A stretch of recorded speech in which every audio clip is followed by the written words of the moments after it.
Hi friends, welcome back to my YouTube channel. ನಾನಿವತ್ತು ಬೆಳಿಗ್ಗೆ ದೋಸೆಗೋಸ್ಕರ ಈ ಸೀಬೆಕಾಯಿ ಚಟ್ನಿನ ಮಾಡ್ತಾಯಿದ್ದೀನಿ. ನಾನಿಲ್ಲಿ ಸೀಬೆಕಾಯಿ ಚಟ್ನಿ ಮಾಡೋಕ್ಕೋಸ್ಕರ ಫಸ್ಟ್ ನಾನಿಲ್ಲಿ 1 kg ಅಷ್ಟು ಸೀಬೆಹಣ್ಣು ತೊಗೊಂಡಿದ್ದೆ. ಸೊ ಇದು ನೋಡಿ, ಎಲ್ಲನೂ ಕೆಲವೊಂದು ಹಣ್ಣಾಗಿದೆ, ಕೆಲವೊಂದು ಕಾಯಿ ಇದೆ. ನಾನಿಲ್ಲಿ ಸೀಬೆಕಾಯಿ ಚಟ್ನಿ ಮಾಡ್ತಿರೋದ್ರಿಂದ ನನಗೆ ಕಾಯಿ ಬೇಕಾಗುತ್ತೆ. ಸೊ ನೋಡಿ, ಇದು ಹಾಗೆ ಇದು ಸ್ವಲ್ಪ ಕಾಯಿ ಇದೆ ಅಲ್ವಾ. ಸೊ ಇದೆರಡನ್ನ ಬಳಸಿ ನಾನು ಸೀಬೆಕಾಯಿ ಚಟ್ನಿ ಹೇಗೆ ಮಾಡೋದು ಅಂತೇಳಿ ನಿಮ್ಮ ಜೊತೆ ಶೇರ್ ಮಾಡ್ತೀನಿ. ನಾನಿಲ್ಲಿ 2 ಸೀಬೆಕಾಯಿ ತೊಗೊಂಡಿದ್ದೀನಲ್ಲ, ಇದನ್ನು ಚೆನ್ನಾಗಿ ವಾಶ್ ಮಾಡ್ಕೋಬೇಕು. ವಾಶ್ ಮಾಡಿ ನೀಟಾಗಿ ಬಟ್ಟೆಲಿ ಇದನ್ನ ಒರೆಸ್ಕೋಬೇಕು. ನಾನಿಲ್ಲಿ 2 ಸೀಬೆಕಾಯಿನ ತೊಳೆದು ನೀಟಾಗಿ ಒರೆಸ್ಕೊಂಡಿದ್ದೀನಿ. ಸೊ ಫಸ್ಟಿಗೆ ಇಲ್ಲಿ ಕಪ್ಪಗಿದೆ ನೋಡಿ ಮೇಲ್ಗಡೆದು, ಇದನ್ನೆಲ್ಲ ನೀಟಾಗಿ ಕಟ್ ಮಾಡ್ಕೋಬೇಕು. ಹೀಗೆ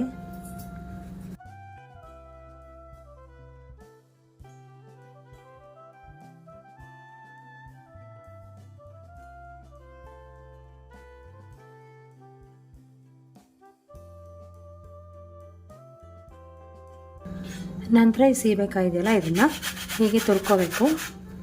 ನೀವು ಪೂರ್ತಿ ಬೀಜ ಸಮೇತ ಕೂಡ ಹೀಗೆ ತುರ್ಕೊಳ್ಳಿ ನೋಡಿ, ಈ ರೀತಿಯಾಗಿ.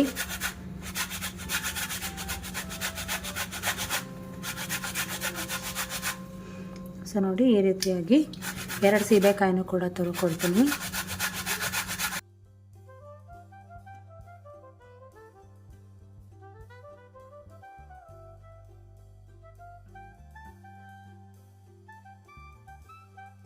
ಸೀಬೆಕಾಯಿನೂ ಕೂಡ ಈ ರೀತಿಯಾಗಿ ತುರ್ಕೊಂಡಿದ್ದೀನಿ. ಇದಕ್ಕೆ ಬೇಕಾಗಿರುವಂಥ ಇಂಗ್ರೀಡಿಯೆಂಟ್ಸ್ ನೀವಿಲ್ಲಿ ನೋಡ್ಬೋದು. ಇಲ್ಲಿ 2 ಸೀಬೆಕಾಯಿನ ಹೇಗೆ ತುರಿದಿಟ್ಕೊಂಡಿದ್ದೀನಲ್ಲ, 3/4 ಕಪ್ಪಷ್ಟು ತೆಂಗಿನಕಾಯಿ ತುರಿನ ತೊಗೊಂಡಿದ್ದೀನಿ. ನೋಡ್ಬೋದು ನೀವು ಇಲ್ಲಿ, ಇದು ಪೂರ್ತಿ ಹಸಿಕಾಯಿ ಅಲ್ಲ, ಸ್ವಲ್ಪ ಒಣಗಿರೋ ಅಂತಹ ಕಾಯಿ. ಹಾಗೆ ಇಲ್ಲಿ 1/4 ಕಪ್ಪಷ್ಟು ನಾನು ಹುರ್ಗಡ್ಲೆನ ತೊಗೊಂಡಿದ್ದೀನಿ. ರುಚಿಗೆ ತಕ್ಕಷ್ಟು ಉಪ್ಪು, ಸ್ವಲ್ಪ ಎಣ್ಣೆ, ಇದು ಒಗ್ಗರಣೆಗೋಸ್ಕರ. ಹಾಗೆ ಸೀಬೆಕಾಯಿನ ಸ್ವಲ್ಪ ಫ್ರೈ ಮಾಡ್ಕೊಳ್ಳೋಕ್ಕೋಸ್ಕರ. ಹಾಗೆ 3 ಹಸಿಮೆಣಸಿನ್ಕಾಯಿನ ತೊಗೊಂಡಿದ್ದೀನಿ. ಹಾಗೆ ಸ್ವಲ್ಪ ಉದ್ದಿನಬೇಳೆ, ಸಾಸಿವೆ, ಹಾಗೆ ನಾನಿಲ್ಲಿ ಇಂಗನ್ನು ತೊಗೊಂಡಿದ್ದೀನಿ. ಸ್ವಲ್ಪ ಕರಿಬೇವು ಸೊಪ್ಪು, ಹಾಗೆ ಹುಣಸೆಹಣ್ಣು. ಸೊ ಬನ್ನಿ ರೆಸಿಪಿ ಹೇಗೆ ಮಾಡೋದು ಅಂತೇಳಿ ನೋಡೋಣ. ನಾನಿಲ್ಲಿ ಒಂದು ಪ್ಯಾನ್ನ ತೊಗೊಂಡಿದ್ದೀನಿ ನೋಡಿ, ಇದಕ್ಕೆ ಸ್ವಲ್ಪ ಎಣ್ಣೆ ಹಾಕ್ಕೊಳ್ತೀನಿ. ಒಂದು ಅರ್ಧ ಟೇಬಲ್ ಸ್ಪೂನ್ ಹಾಕ್ಕೊಂಡ್ರೆ ಸಾಕು. ಎಣ್ಣೆ ಬಿಸಿಯಾಗಿದ್ದ ಕೂಡಲೇ ನಾವು ತುರಿದಿಟ್ಕೊಂಡಿದ್ವಲ್ಲ ಸೀಬೆಕಾಯಿ, ಅದನ್ನು ಇದಕ್ಕೆ ಹಾಕ್ಕೊಳ್ತೀನಿ.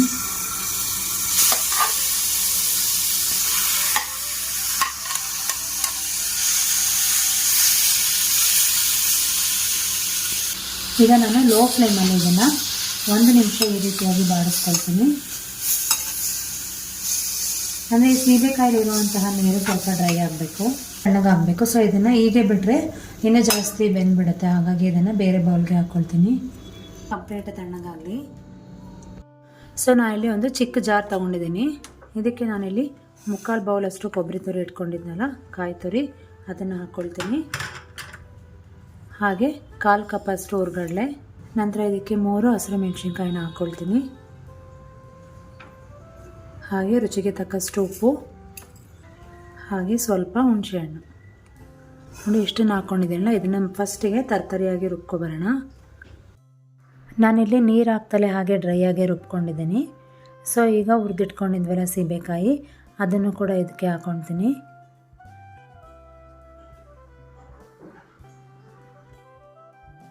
ಈಗ ಈ ಜಾರಿಗೆ ಸ್ವಲ್ಪ ನೀರನ್ನ ಹಾಕ್ಕೊಂಡು ಗ್ರೈಂಡ್ ಮಾಡ್ಕೊಳ್ಳೋಣ. ಪೂರ್ತಿಯಾಗಿ ಗ್ರೈಂಡ್ ಮಾಡ್ಕೊಳ್ಳೋದು ಬೇಡ, ಸ್ವಲ್ಪ ತರ್ತರಿಯಾಗಿ ಗ್ರೈಂಡ್ ಮಾಡ್ಕೊಳ್ಳೋಣ. 90% ಅಷ್ಟು ಹೀಗೆ ಗ್ರೈಂಡ್ ಮಾಡಿಕೊಂಡ್ರೆ ಸಾಕಾಗುತ್ತೆ. ಸೊ ನೋಡಿ, ಈ ರೀತಿಯಾಗಿ. ಸೊ ಈ ಚಟ್ನಿಗೆ ಈಗ ಒಂದು ಒಗ್ಗರಣೆನ ಮಾಡ್ಕೊಳ್ಳೋಣ. ನಾನಿಲ್ಲಿ ಒಂದು ಒಗ್ಗರಣೆ ಬೌಲ್ನ ತೊಗೊಂಡಿದ್ದೀನಿ. ಬೌಲ್ ಬಿಸಿಯಾಗಿದ್ದ ಕೂಡಲೇ ಅದಕ್ಕೆ ಎಣ್ಣೆನ ಹಾಕಿ, ಎಣ್ಣೆ ಚೆನ್ನಾಗಿ ಬಿಸಿಯಾಗಲಿ. ಎಣ್ಣೆ ಬಿಸಿಯಾಗಿದ್ದ ಕೂಡಲೇ ಅದಕ್ಕೆ ಸಾಸಿವೆ ಮತ್ತು ಉದ್ದಿನಬೇಳೆ ಇಟ್ಕೊಂಡಿದ್ವಲ್ಲ, ಅದನ್ನು ಹಾಕ್ಕೋಬೇಕು. ಸಾಸಿವೆ ಚಟಪಟ ಅಂತ ಅಂದಿದ್ದ ಕೂಡಲೇ ಇದಕ್ಕೆ ಕರಿಬೇವಿನ ಸೊಪ್ಪನ್ನ ಹಾಕ್ಕೊಳ್ಳೋಣ. ಹಾಗೆ ಈಗ ಇದಕ್ಕೆ 1-2 ಚಿಟಿಕೆಯಷ್ಟು ಹಿಂಗನ್ನು ಹಾಕ್ಕೋಬೇಕಾಗತ್ತೆ.